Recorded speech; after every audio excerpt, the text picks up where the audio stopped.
ये एक छोटे से गांव की कहानी है जहां लोग सीधे साधे और मेहनती थे। इस गांव का माहौल खुशगवार था, लेकिन एक बात जो इस गांव के लोगों में खास तौर पर देखी जाती, वो उनकी नातिफाकी थी। लोग छोटे छोटे मामलात पर झगड़ पड़ते और अपनी अना के लिए दूसरों को नीचा दिखाने की कोशिश करते। इसी वजह से गांव तरक्की न कर सका और हमेशा मुश्किलात का शिकार रहता। एक दिन गांव के बुजुर्ग ने गांव वालों को जमा किया और कहा, हमारी नातिफाकी हमें कमज़ोर कर रही है। अगर हम यूं ही लड़ते झगड़ते रहे तो हमारी नस्लें भी इसी तरह तबाह हो जाएंगी। मगर लोग अपनी जिद पर कायम रहे और उनकी बात को संजीदगी से न लिया। गांव के बीचों बीच एक कनवा था जहां से सब पानी भरते थे। एक दिन कनवे में पानी बहुत कम हो गया। लोग परेशान हो गए क्योंकि गांव का कोई दूसरा जरिया न था जहां से वो पानी हासिल कर सकते। गांव के बड़े बैठे और एक मीटिंग की।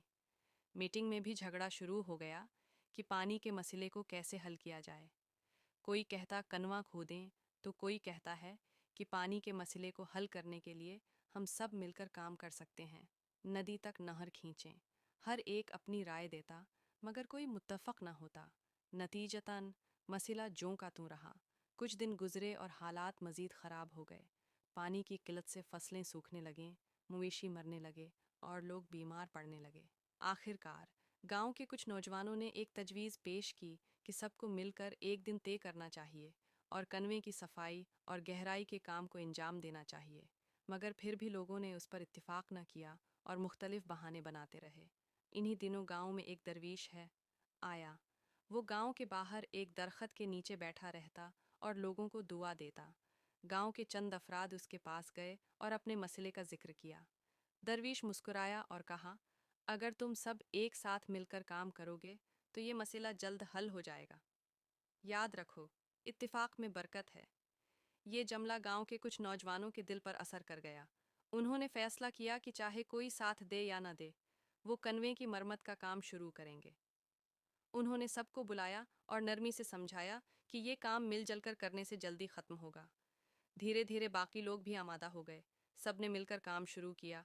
कोई मिट्टी खोदता, कोई पानी निकालता, तो कोई पत्थर हटाता। वो सब दिन रात मेहनत करते रहे। उनके इत्तेहाद का ये आलम था कि छोटे बड़े, मर्द और औरतें सब ने अपना हिस्सा डाला।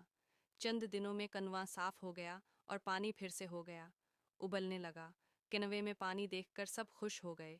ये खुशी इस बात की थी कि उन्होंने मिलजुल कर काम किया और अपनी नातिफाकी को ख़त्म किया। गांव वालों को ये सब मिल गया कि मिलकर काम करने में बरकत होती है। कुछ ही दिनों में गांव की हालत बदलने लगी। लोग मज़ीद मसाइल के हल के लिए आपस में मिल बैठकर बात करने लगे।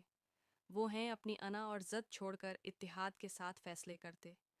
ये कहानी हमें ये सिखाती है कि इख्तिलाफ़ात और नातिफाकी से कुछ हासिल नहीं होता, बल्कि इत्तिफाक और इत्तिहाद से बड़ा मसला हल किया जा सकता है। वाकई इत्तिफाक में बरकत है।